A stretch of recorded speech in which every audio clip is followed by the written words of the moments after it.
is why today we have Barrister Tunji Abdulhameed, who is a legal practitioner, to help us dissect this issue. The topic, once again, minimum wage, role in reducing poverty and income inequality. Barrister Tunji, it's a pleasure to have you on board this morning. How are you?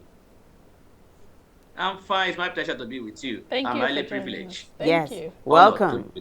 Thank you. Now, my question, the first one, how does the new minimum wage, federal level and state level, if you take Lagos, for example, how does this minimum wage compare to the poverty line? Now, the World Bank just said 129 million Nigerians are living below the poverty line. So what's your take?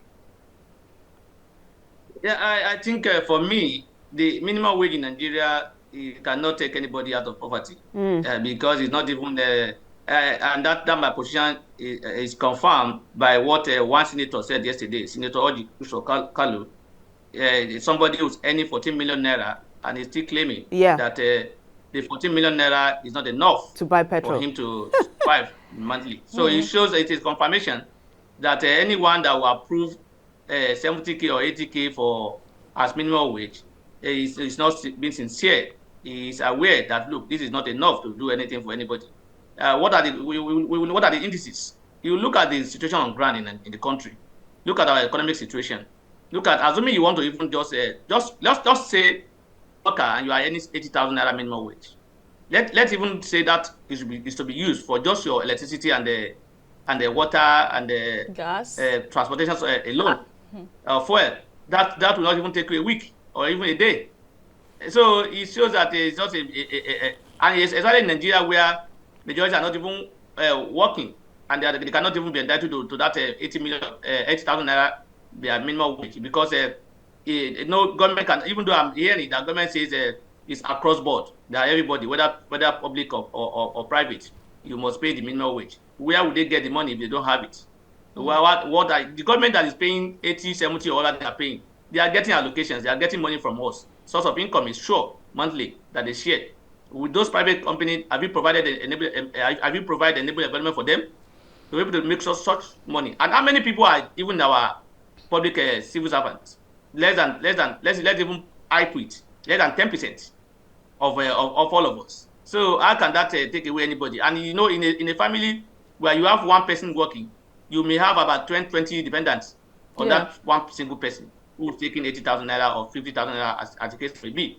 So for me, as far as I'm concerned, considering the society that we find ourselves, considering the environment that we have, the minimum wage of 80,000 naira or even 100,000 naira cannot take anybody, cannot even feed you, talk less of taking you away from poverty. I've not even, if you just look at so many things, fuel, transportation, food, school fees, education, health, whatever, these are not available for anybody to use without money.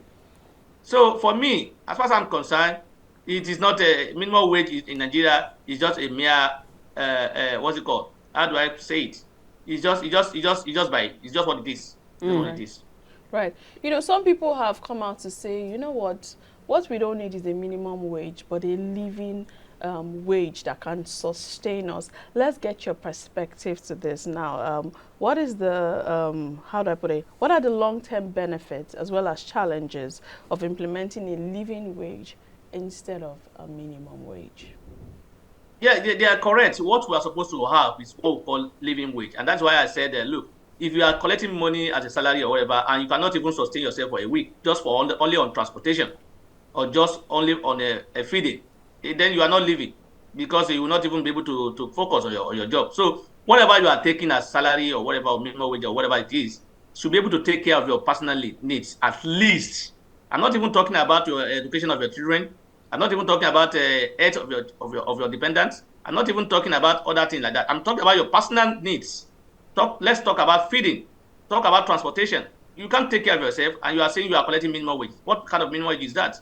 So for me, the minimum wage what should be paid to a reasonable amount to be paid to a worker should be something that will be able to take care of his life, that will up his standard of living. Any amount that's been paid that cannot change his standard of living, that cannot reflect on his lifestyle positively, it cannot be said to be good. So as far as I'm concerned, what they are being paid today is just an honorarium, just to say thank you for coming, not just Wow. salary, not anything. Not even it's not even I can't even call it a salary because Honorarium. yes, because it's just like somebody just as if you are doing somebody a favor for helping you. That's what they are doing, as far as I'm concerned. Because look at it. Imagine. Let me just give you a example for Yeah. an individual who earns 70K and lives in a particular place in Lagos, and he will spend at least 2,000 naira per day as transport for transport. He will eat. Yeah, I'm not even talking about his family. I'm talking about himself in person. Times 2,000 times 30. How much is that? That 60,000. transportation is not taking all the money. So how do you expect that to survive? And that's why you see corruption in our system. People must find another alternative to survive. The school is there, education. They must send their children to school, and the schools are not even the public schools that they are supposed to even leverage on are not there for them to use. So they have to find a way of taking their school to a private school so that they will belong to they will also they will also have that privilege of competing in the society. How much is this? How much are you paying in this school that I'm talking about? Times 10 or times of what they collect as salary. And some people, they call motivational speaker, will come out and say you must live within your means. Are you saying people should just live within their means and not meet up with the standard in life? In other words, you want to live within your means, that means you have to abandon your school, abandon some of the things you are supposed to do. Because if you want to say live within your means, if you are earning 70K, transportation alone is taking your money. That means your children will not go to school. Some people will even have decent houses. You will not live in a decent house. How can you? And the government is not providing one. Even where the government is providing, the cost is beyond the ordinary Nigeria. The situation whereby the government will say they are doing housing for privilege, and they will say come and pay 30 million, and they will ask you to pay 30% upfront. Where would somebody who would collect 70K or 80K be able to get that? So there's so many things that is not allowing that to happen. So what we are having in Nigeria is not even, I can't even call it a minimum wage. All it's right. just something to say honorarium. Just thank you. So let's dissect what you just said. Honorarium, not minimum wage.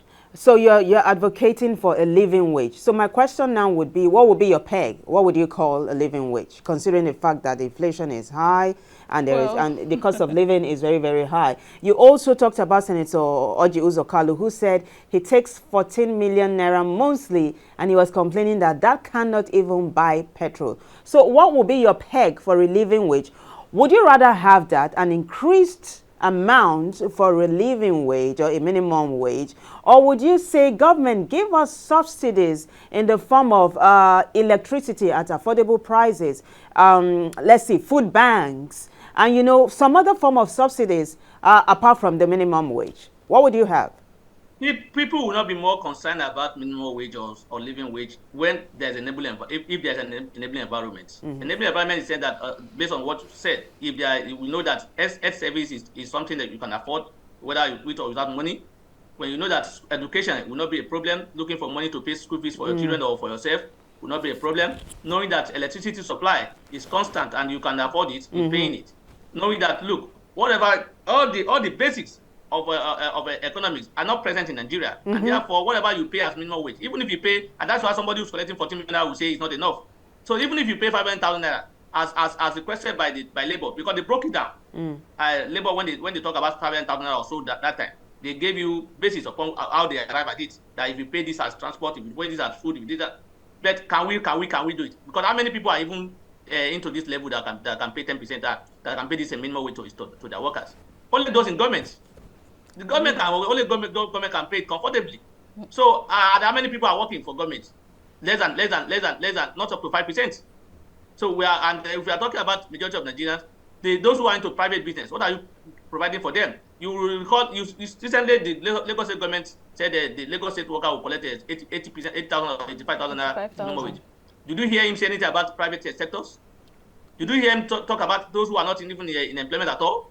Did you hear? So that even those who are collecting that 85,000 naira will not be able to use it judiciously, because people that will be behind, that will be relying on them, will be too depending on them, will be too much, because there's no provision for them. Right. You see, those who are not into official what's it called, formal sectors, informal sector people are not taken care of. They are always not considered whenever anything is being done. whenever you talk about hardship, what they will do is to provide to talk about minimum wage or to talk about giving a palliative to certain category of people.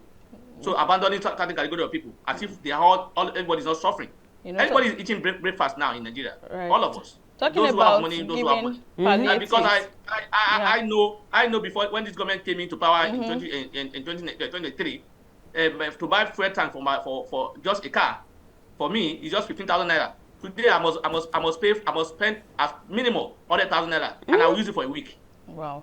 You know, you so mentioned I must buy a this your last comment, you know, takes me to this question, talking about the organized private sector.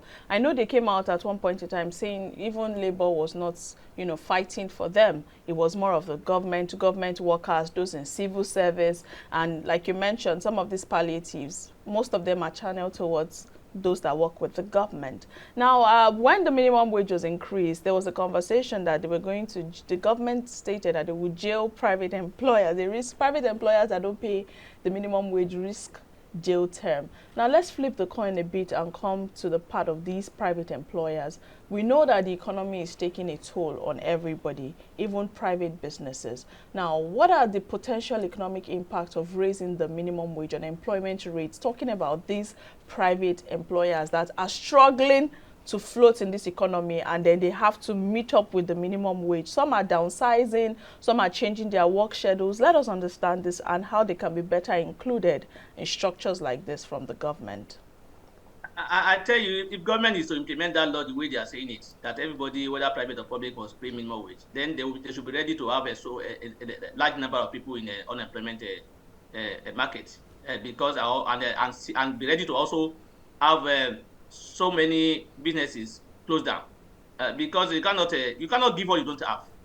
Most of these private businesses are not getting this money, except those who are getting the money are those who have connection with the government, and those who are into major businesses like banking and all sectors. They are making money because environment allows it to make a money.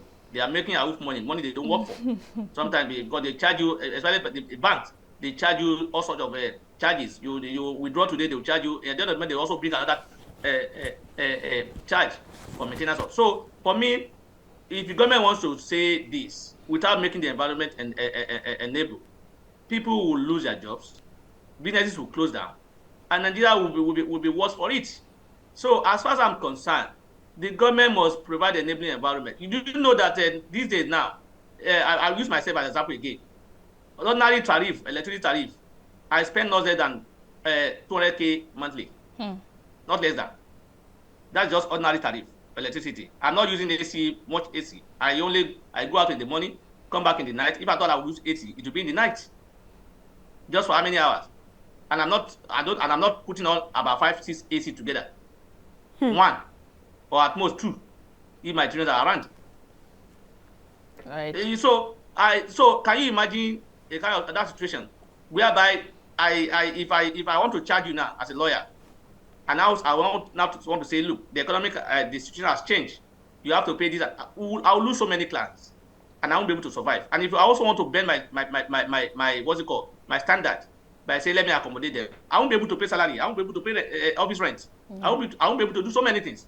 So if we are not careful, if there's no enabling environment, the country will be worse for it. And I don't want to listen to the World Bank saying that this reform by this government is working well. Yeah, they will say so because they are not wearing the shoes, and they won't know where it pinch. So they are let them come. Those who are making those suggestions that the reform is working, let them relocate to Nigeria, live the kind of life I am living, not the one they are living, or the one they will collect. Live the kind of life I'm living, and see whether or not they will not be complaining. Right. And asking the government to refund. Okay. All right, Barrister, before we wrap this up though, you know, we talked about it earlier on, that the minimum wage is not the way to go, but that's what we have right now, right? You have civil servants who have the right. You don't even have it. Is it being paid? Oh, that's paper. You see, so you just, that's my question. That's what, you remember when it was. Yeah, let me ask. People have gone up for months. Yes, I know. We are still on the 30,000 minimum wage, those who collect salary.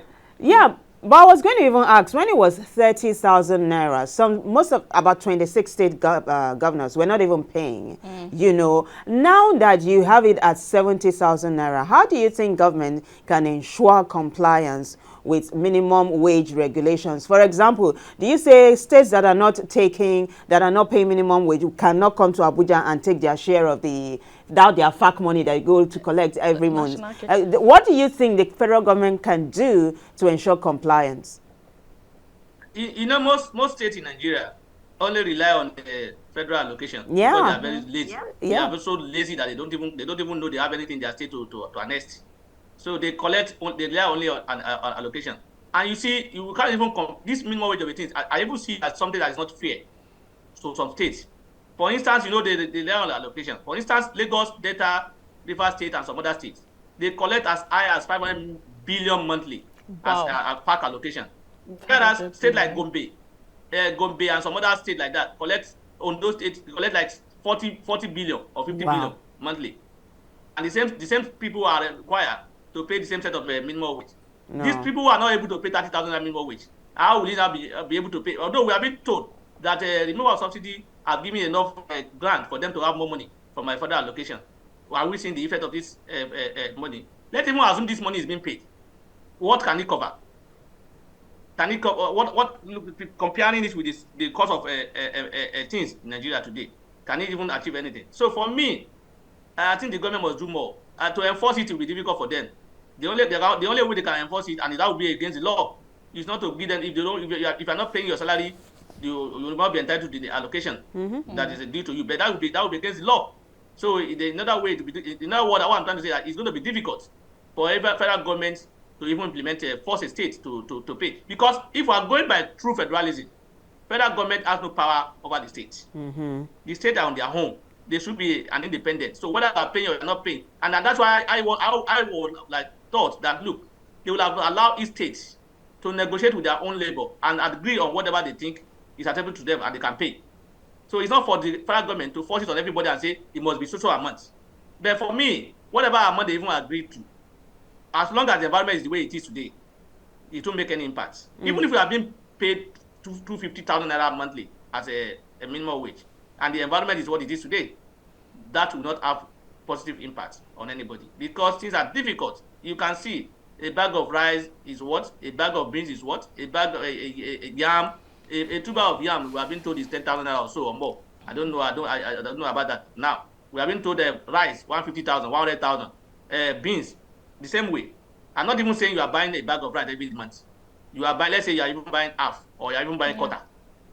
That's still some increase there, I must say. Almost half of your salary is gone or even more. You buy pepper, you buy meat. We just sincerely call on the government to listen to these our cries and do something that is sustainable, something that works for us, because the hardship in the country. This government will not listen to your cry. Million Nigerians. Well, we do hope they listen. We hope they are listening. You people who have to force the government to listen to your cry. This government will not. The way we are going about it in the country, no, this government will not listen to you. When they push you to the wall, you break the wall, and you move inside the wall. We will keep doing all that we can. But we've exhausted our time this morning. Thank you so much for joining us, Barrister Tunji Abdulhameed, and for having this conversation with us. It's been a delight. Thank you for having me. It's my pleasure to be with you once again. Enjoy your weekend. Bye-bye.